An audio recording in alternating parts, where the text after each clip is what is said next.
Bonsoir, bonsoir, bonjour, c'est Congo News 24. Bande Konanga, comme toujours avant de commencer notre émission, nous disons merci à Dieu.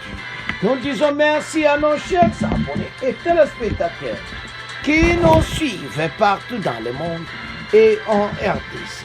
Bande Konanga, soyez les bienvenus.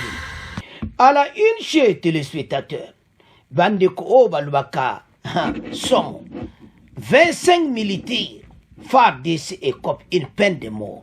Ba oyo ba traisa kimboka na Kanyabayonga baza na du peine de mort. Tous à la connecter peut-être développer une émission la mission. Kakana point de bande qu'on va parler à présentation.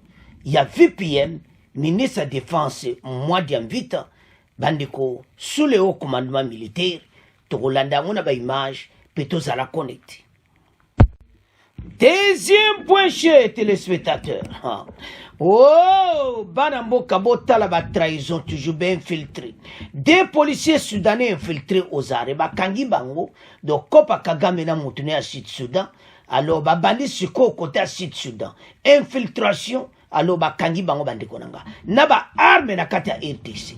Alors, Banamboka, tous à la connecter, peut-être développer une émission à Bissau.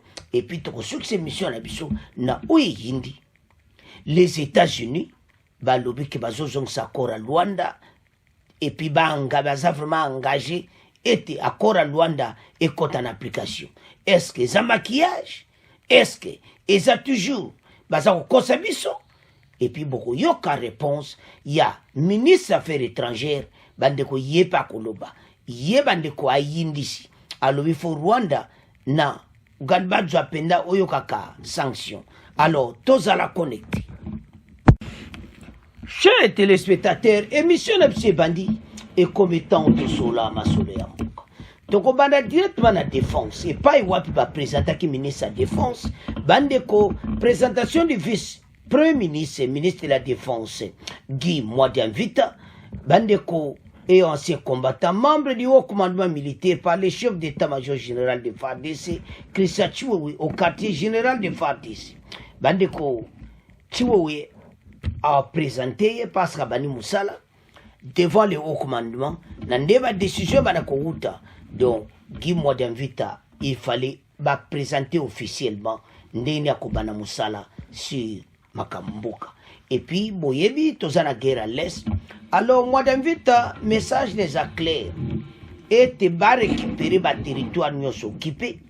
Et puis, occasion, on a, ils ont rappelé bango devoir y a armée. Bango bazana au commandement. Pourquoi tous là? Pourquoi na makambo zako avancé? Pourquoi ben infiltrer bazakaka? Malgré les 25 militaires baza aux arrêts, tous à na point na bango. Mais qu'est-ce qui se passe au juste?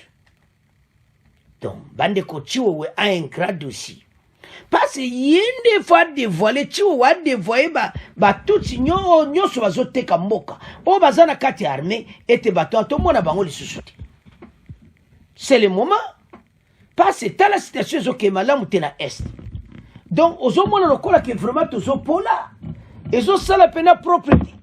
Alors, sur ce, tu vois, azana dossier à mon aîné, banamboka. Alors, si on a le dossier, au moins, clairement, il fallait la décision à ma casse.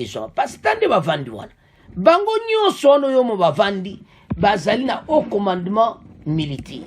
Donc, baza batou yo, baza ko kata makam. Alors, si ko ba dossier soko eza ko avancer ti, bango ne batou ba ko za na problème. Donc, ça vraiment important de bango nyonso baza été ba meka ko jwa ba décision makasi na front. To gaye bitu moto longo l'humiliation na ba Rwandi. Alors, Guy Mwadianvita yaga na mopepa sika. Joba décision makasi bo somba arme. Minduki ya makasi. Va présenter le lot devant le commandant militaire. Et sa question que yo menon l'Aksabango était comme tato longo l'humiliation. Et comme tato téléma. Mboke koko avancé boité. Alors, banamboka. Et ça somo soto ota la dossier yo. Bon, on a clairement été armé na biso. La montée en puissance est ça déjà. Mais le problème est ça, les commandements, bande ko ba jeune soldat baza pra ko bunda. Et tout ça, la propriété. Comment va soldat va comme un front, va se reculer. Mais toujours la deuxième partie. C'est pour ça que va condamné à mort. Peine de mort et c'est banni déjà. Alors, Banamboka, Tolanda, Nano, moi d'invita, ndenge réception à Eligaki, to yo kapé message à faire d'ici, bongo, to avancer l'émission parce que, sozo tala dossier yo, et so senga ki fromba, ba décision ya makasi. Armée na biso, tout le monde a un changement. Bon utiliser avion na bosomba ki ponani. Bosomba ki ba drone na ponani. Tout le monde a bo beta ba Rwanda na est, match baluka comme na cannabis. En tout cas, ba Congolais bazana posete mwadiam vita bimisa mbongo na kesa leta. Somba ba minduki ya makasi. Kene na Russie négocier tout le monde a minduki ya. Parce que nyonso yo ministre de défense falo sala yango. Alors Tolanda extrait oyo bongo to avancer parce que ezo salama ba Congolais baza ko senga partout et makambo ya avancer.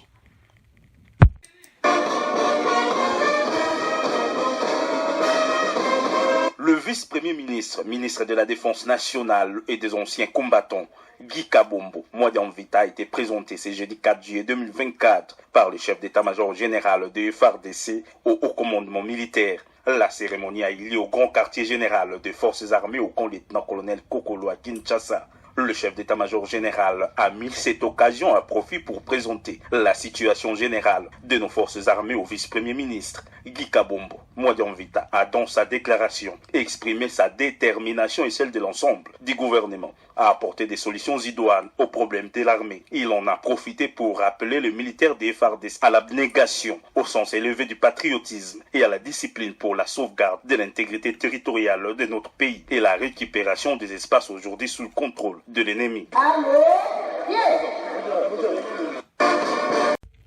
Alors, bande kotolani biso nyonso wana état-major général et pas wapi commandement na biso ezali et pas ba décision makasi eza kozwa ba présenter VPM Mwadiam Vita. Alors, azana tâche moko ya makasi.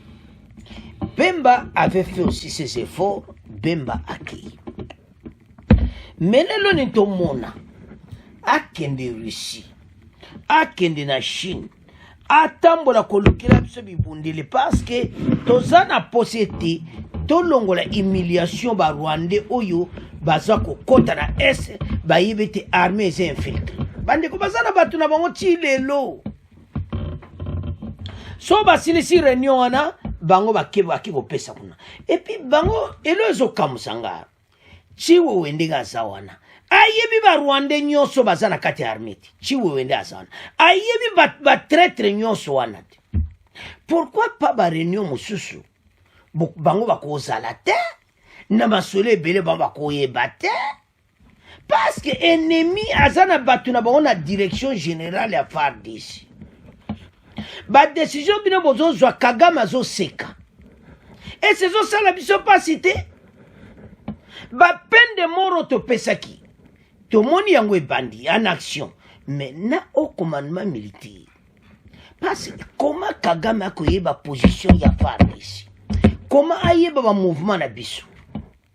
Ande ko za soni. VPM à défense a un dossier à régler. Et là que ça n'a qu'écarté bateau na ba réunion nyonso. Le corps bomoni ke bolongo na bino eta za tutsi, bomoni kaza engagé. Parce que nde bazawana. Et balé na vidéo na pe ba monani. Ba Congolais ba yebi bango. So ba Congolais ba yebi bango ka de vidéo ne le ki ba bi ka taye wana. Tala yewana. Mais est-ce que bozo de solution bien pour na bango? Parce que ce sont eux qui vont trahir biso. Ce qu'on a les armées na biso pour la bongote. Bango tu vois ça va colonel va capitaine en front qui beau se retirer. Bota la citation tous anango. Bandeko mon soko talimboka na biso vandi olobi ah Seigneur. Sunga mboka na biso. Toko continuer boite na humiliation boye. Ezo sala na pasi. Comment notre armée est humiliée na mboka muki Rwanda oyo kutu mais population na bango mobimba do epara biso so bakota so combien de fois et puis armée na biso eleki ya bango na munene mais comment biso tozwaka badefete et pas mwa mboka lokola Rwanda. Donc l'air est grave ezosenga mena armée etelema chiwewe basala réassainissement total bofuye nde bazaka na katoka nde baza wana boyebi ke oyo aza boza botala boyebisa mo ke situation eza clarté bino bosignale makambo libanda du bolongoli bango nazoyeba te eloko nini ye chiwe akodenonse bato te ke ces gens quittent balongwa kuna na terre batia bango mopanzi nazoyeba te bandeko ezosala pasi na ndenga mokiti soko ozotala comment tous ces infiltrés baza kodéranger mboka na biso et puis biso tootika bango. Non, ça ne peut pas se faire comme ça. Il faut totelema mpo na mboka, il faut bachiwe bazwa ba action moko direct ya kobengana bato oyo il bakokozala wana te. Donc ezosenga vraiment ba décision ya makasi. Alors bana mboka botala makambo nde eza bainfiltré bazakaka tozozwa badefete malgré la peine de mort. Bokoyoka lisusu trahison. Donc on dirait bato basinya na bango kaka makila donc esalama kaka parce que bakondane bino mais bato oyo makambo ezosalama kaka bozomona te ke ezosala pena propreté. Donc il faut pena armé batelema baagir pe tokóma na point ke bato baokoka lisu te. Alors wana ezalaki VPM Mwadi Mvita akutalaki na état-major bazwaki kame badirective ndeni bakotambusa message ya bakongole eza ke tomona assainissement ya armée baoyo nyonso baza bainfiltré olie ke bokende kotia bango na front bango bakokestion na frontière tana 25 soldats baza condamnés à mort. Parmi les 25, avait 2 officiers supérieurs oyo bazo diriger bango na terrain. Nka sopona nge fallait ko batika na basoda. Botia kaka batwana. Ezo sala mabasi les 2 commandants mutu ba yebse bango ke bo se retirer. Bango pe balandi bango. Et loko peno ko ba tu peine de mort parce que bango ba yoki bakende. Alors que mi que c'est quoi qui soda moko ta ko zonga sima na terrain. Bemba lobaki yango chiwe bango tu balobaki yango emene sala mindingwana ekomesoni yango baza kosenga pour le moment ete bango nyonso mutu mota kozonga sur simana kuna et puis au trahir peine de mort yambio. En tout cas to sepeli parce que peine de mort penza basolango ebandi. Alors bana mboka totiki premier point tokomo kende na deuxième point kaka ya première partie kaka nde boza bozomona 25 militaires FARDC écopent une peine de mort. Tozali koloba makambo oyo ezosala propriété bango bazalaki na kamanyonga ya vela bitumba ezali kotoka. Alors bango bapréféré naba capitaine ba yeso ba se retirer. Donc complot ba dia message na Rwanda et bango ba se retirer ba tika armée rwandaise ba boto la kanya bayonga. Parce que comme ça qui batu baso ba koti koma yango bo moni changement na front chiwewe en tout cas ba jouango très bien ba sengi na Chiko Chitambwe yemoko lokola sa moto chef d'opération général normal ya koza la kunate mais choix ça te donne sur la confiance à batuti tito ko so ba vraiment congolais ba censé ba généraux o ba kovanda wana dande ko ça la passe so taka na ba photo na vidéo to tala wana neta major bozo te bilonga bata Kabila basaka ibili o batwana ya ex-président Kabila batuna tout ba généraux ba tikala ba nomination to asalaki. Donc batwana ça batu il faut pena basa tout balongola bango parce que balobi que infiltration tel mezo kota et banaki na lera bolana ki ba français l'émission passée. Alors on peut pas avancer comme ça dans un pays où yoba mbeko ça toi avancer dans la situation boy non ça ne va pas. Le tribunal militaire a condamné dans la soirée de ce mercredi 3 juillet 2024 25 militaires des forces armées de la République démocratique du Congo à la peine de mort. Ils étaient poursuivis pour des infractions d'insurpation, des munitions de guerre, fuite devant l'ennemi, violation des consignes, entre autres. Un autre soldat a été condamné à 10 ans de servitude pénale, principale pour vol qualifié, tandis que 4 autres femmes batiki bango. Alors, les épouses des militaires ont été libérées car leur implication n'a pas été trop prouvée. Ces militaires condamnés ont été arrêtés le week-end dernier, pendant que les opérations au front nord dirigées par le général-major Chiko Chitamwe sont en cours. Dans le front nord de la province Nord Kivu, ils avaient fui face à l'armée RDF 23, a rappelé le tribunal militaire. Selon le porte-parole des opérations, Bandeko, dans le front nord, lieutenant Bouyurigan, cette décision va encore plus décourager d'autres militaires qui voulaient dégarnir leur position comme l'ont fait les autres, en fuyant devant l'ennemi sans ordre préalable de leur commandant. Donc, Botala, Bino Tuboy Bunda, Bokena Bino. Commandant, Yemo Shiko Utabi le côté, Mbamo ba capitaine Oyo, Nav Basoda Oyo, Mouissa Yassasa. Musomona, Tongezamawa. Soto Tala, Bango Nyonso 25, parce que Bakangi 29 avec 4 femmes. Batiki 4 Basiwana, Batiki Bango. Mais Bango tous les 25 wana, Kaka soldat moi qui 10 ans. Et puis Bamosu Yayi Bakinde Biloko. Et puis Bo Musu Swanande, Bakimaki Pena Bitumba. Là, capitaine Mibale, des capitaines officiers généraux. Bakimi bitumba banamboka. Ce qui te lobby au tozo loba.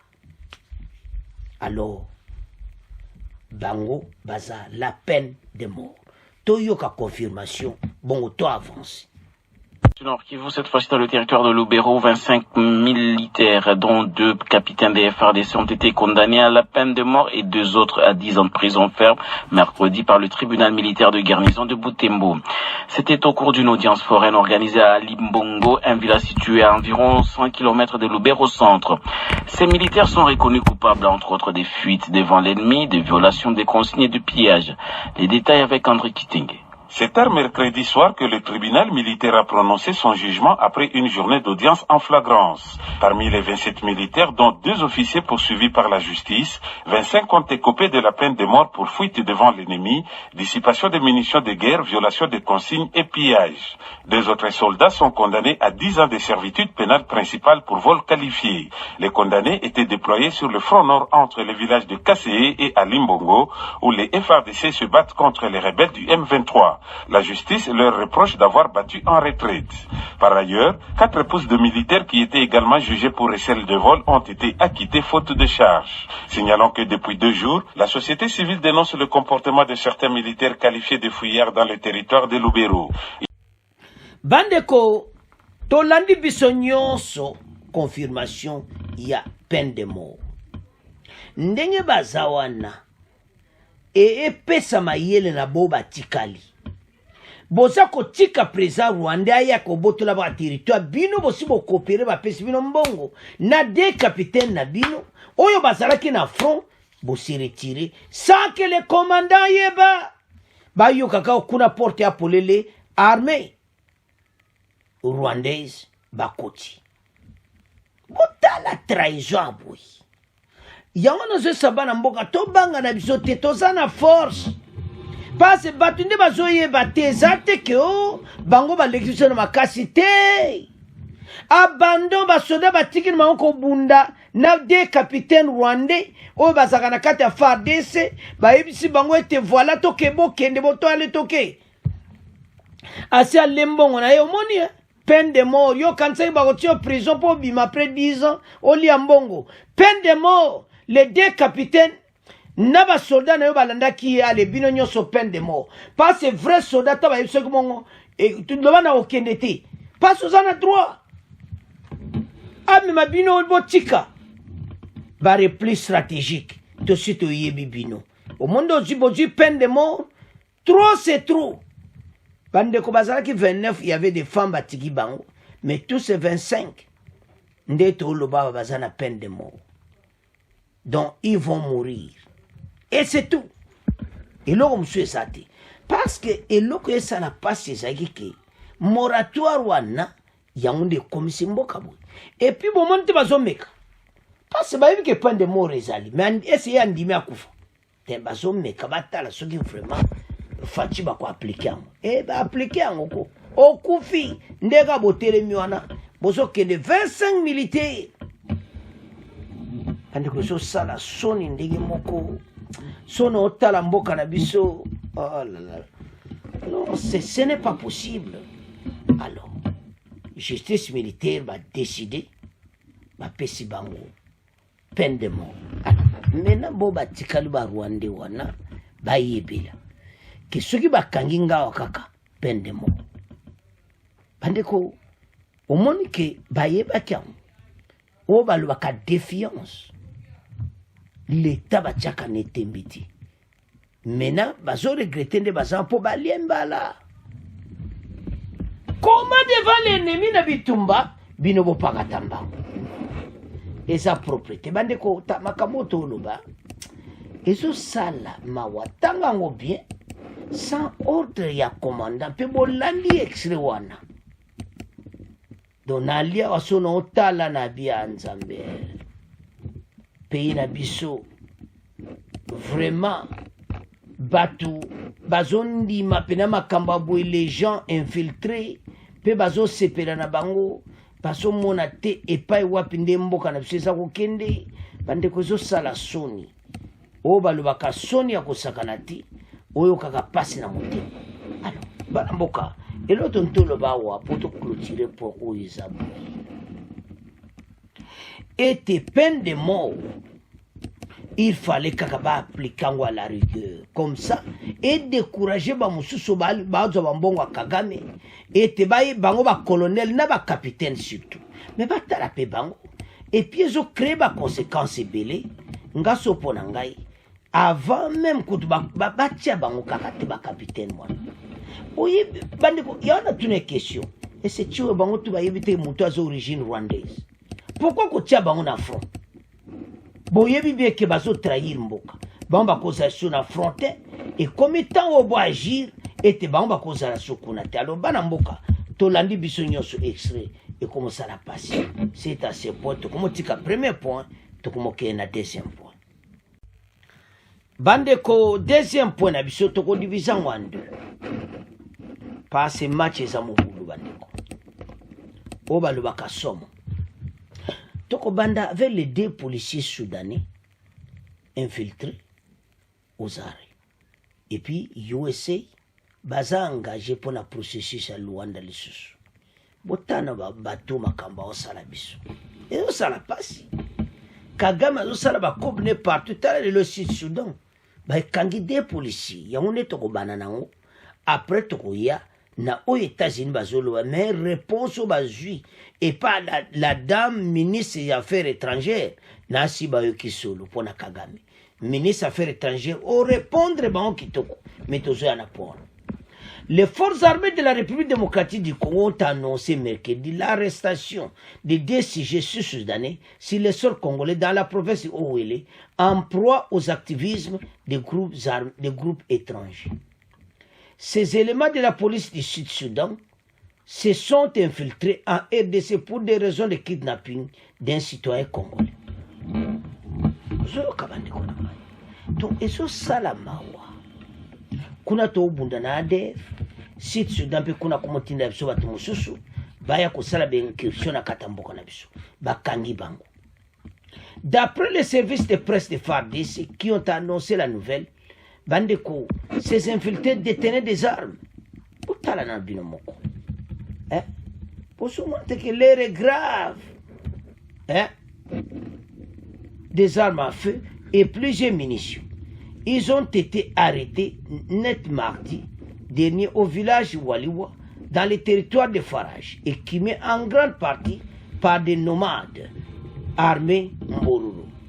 Sergent Modjere et les soldats du premier classe d'Issepaldo, des policiers sud-soudanais munis de des armes de AK-47 avec 57 coups, ont été appréhendés par les éléments de la bataillon de forces d'intervention régionale du secteur opérationnel Owele le mardi 2 juillet de cette année au village Maliwa, localité à beaucoup du territoire de Farage dans la province Owele, lit-on dans une dépêche de la presse militaire.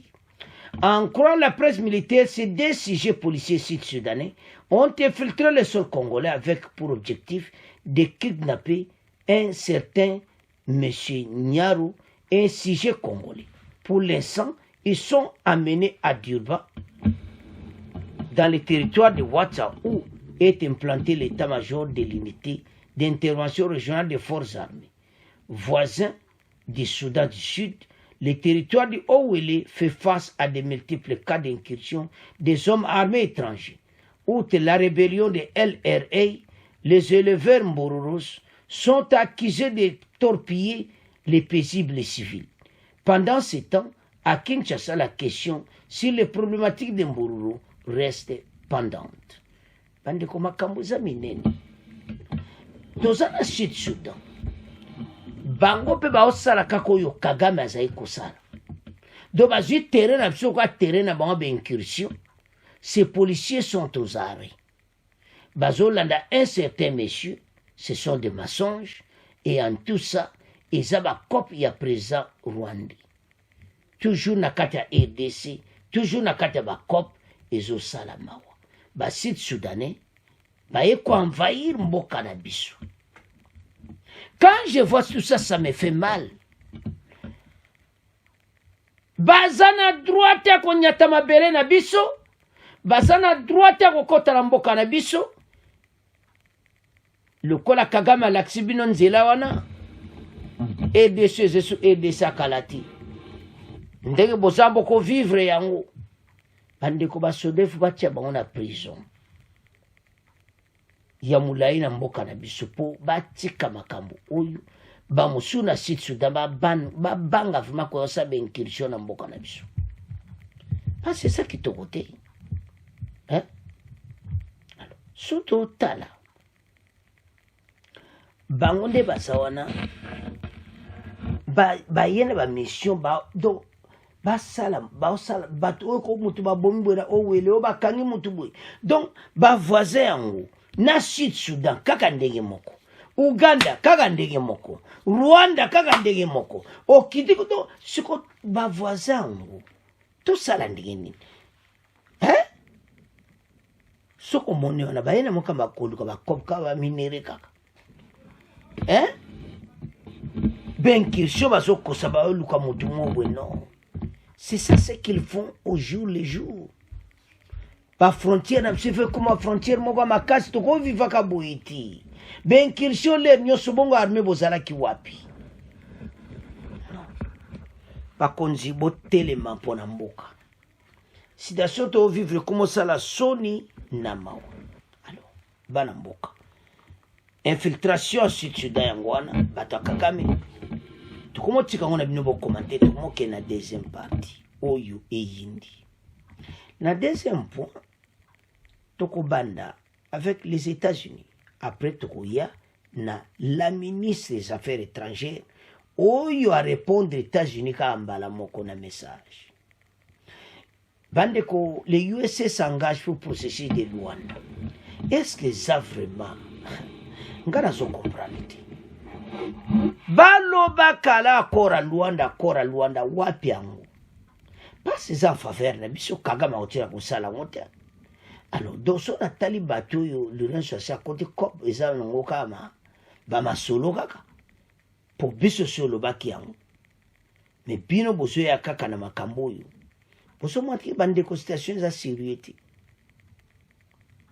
Donc sozo tala dossier yo ezo salama mais ba américain chaque fois bazolo baki bazo sa Kagame bimisa bato na EDC.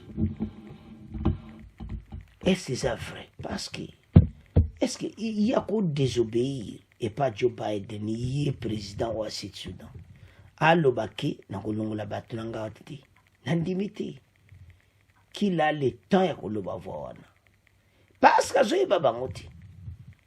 Alors bana mboka toyoka message ya baaméricain sur accord à Luanda parce que ezosala pasi bongo to avance. Les États-Unis continueront à être aux côtés du peuple congolais pour renforcer notamment les systèmes de santé et protéger l'environnement.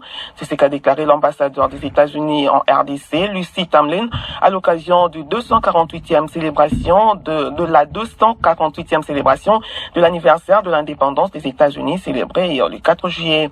L'ambassadeur est revenu par ailleurs sur la situation sécuritaire dans l'est de la RDC. Les États-Unis, a-t-elle dit, s'engagent à utiliser leurs outils diplomatiques et leur influence pour promouvoir le dialogue et permettre au processus de Luanda de porter ses fruits. Suivez cet extrait de sa déclaration recueillie par Martin Sibouchangwe. Conscient de l'urgence de trouver des solutions pacifiques aux multiples conflits dans l'Est de la RDC, les États-Unis sont engagés à utiliser leurs outils diplomatiques et leur influence pour promouvoir le dialogue et permettre le processus de Luanda de porter ses fruits. En cohérence avec les valeurs et la générosité de son peuple, les États-Unis continueront à être en première ligne pour fournir l'assistance dont ont besoin des millions de déplacés en RDC. Comme l'ont prouvé les élections de 2023, malgré tous les défis, le peuple congolais est désireux d'aller de l'avant. Il travaille pour une RDC stable et prospère, où la dignité humaine et l'état de droit sont respectés. Alors, bande Kotolandi, message à Tamlin, aux ambassadrices États-Unis. Au cours de la célébration du 248e anniversaire de l'indépendance des États-Unis, l'ambassadeur des USA, Lucy Tamlin, a rappelé quelques engagements de son pays, notamment sur la situation sécurité politique en rapport avec la RDC, pays partenaire. Dans son allocution, Mme Tamlin s'est d'abord dire fière de ce qui a été réalisé ces 12 derniers mois pour renforcer les relations entre les deux pays.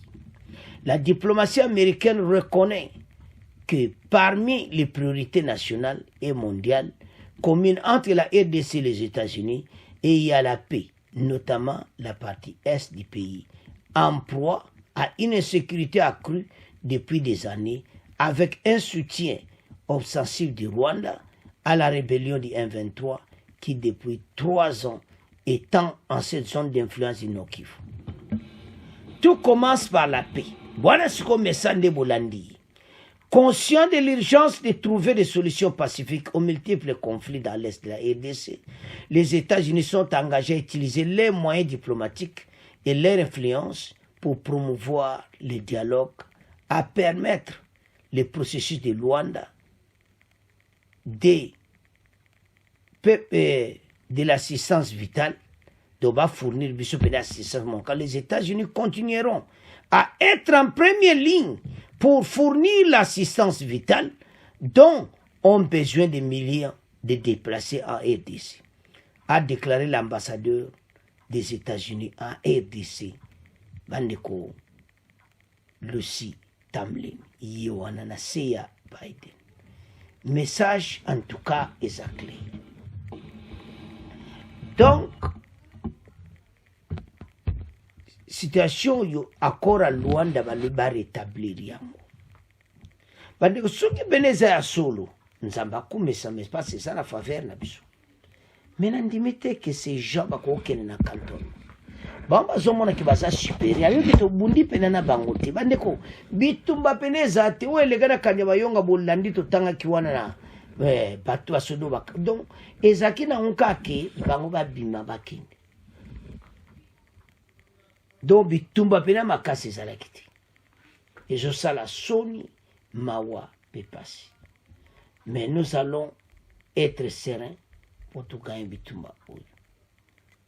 Parce que ezosala mawa. Yango toyebisa bandeko. Ete totelema. Guerre oyo depuis ebandaki toyebe te tokoganye yango mais biso nde tozala na foi ete tokoganye yango parce so otali à ce moment omona clairement ete biso tokomi de la montée en puissance ekomi bomata mais talo bayeli biso mbala mo baarme lisu minduki ali désordre ekoti lisusu.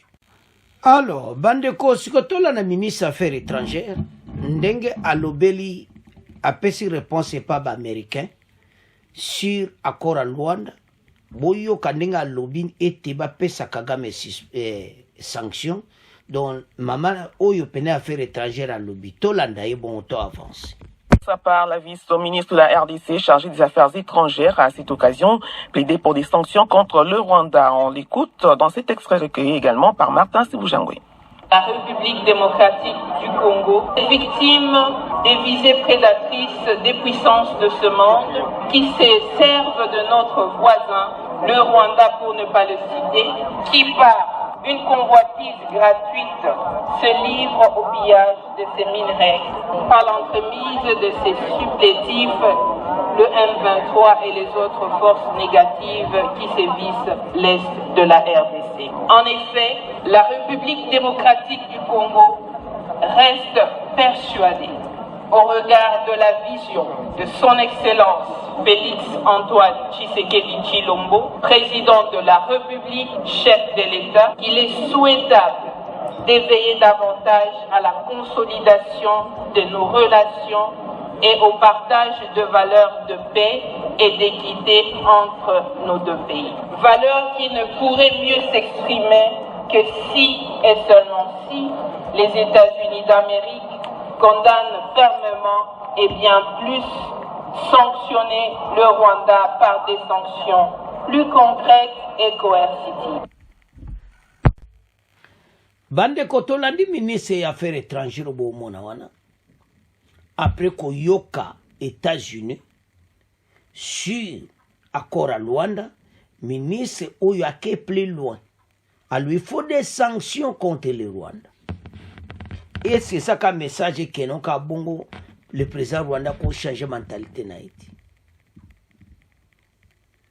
Alors bandeko en tout cas so tali accord yo Kagame bananja ko pieti na obandaka donc azali vraiment ko s'en fout pona ye asasel cop na batu na ye ba américain France et donc ba cop c'est ça pona italiété à récupérer au nyonso to soto otala eso sala passe. Alors il y a un ministre des affaires étrangères à l'obéli bango message est clair était il faut accord à Luanda et côté en application. Obalobaka l'heure est grave. Bandiko, basakana biso mingiso tali le président rwandais. Asali sali ba aventure na yi. Na yi bete so koma na suka. Kaka pays o bango baseka ki basakana ki nango. Lelo pays oyo etelemi. Biso lelo oyo kaka esengo. Maintenant, la ministre des Affaires étrangères va payer sa Rwanda sanction.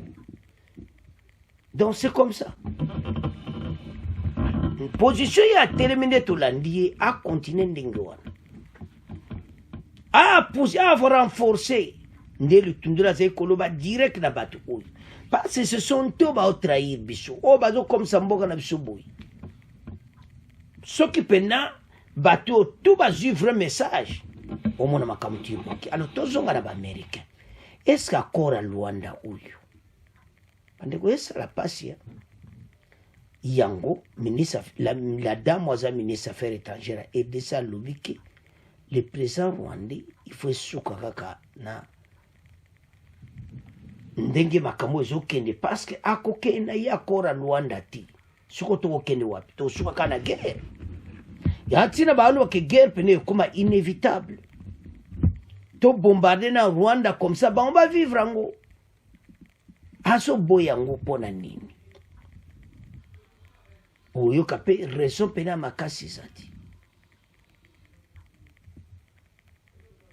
Alors, bandeko, ezo salama. yango ntina tooloba ke makambo nyonso omonake bato oyo baprépara makambo bandaka ya tobinga présent angolais en tout cas baaméricain bazolinga accord à Luanda wana babenda badossier banégociation ti quand on dit l'accord à Luanda ndenge tokende kotika makambo yango kuna na nde mpe tokolongola yango ezala ndenge wana mais ezala te ke bato mosusu baomwa lokola ke biso za faible et tout ça non accord eza accord de Luanda batia omo place vela Kagame akangama bamindelo mpe mayele esila eza accord à Luanda aretire basoda na ye yango fati alobaki ke bakokokutana te soki aretire basoda na ye te. Voilà la situation toujours parcourir. Mais au sein de tout téléma la main dans la main. Tout avancer bandeko. Bon continuer à s'abonner massivement. Bon partager. Au revoir. À la prochaine.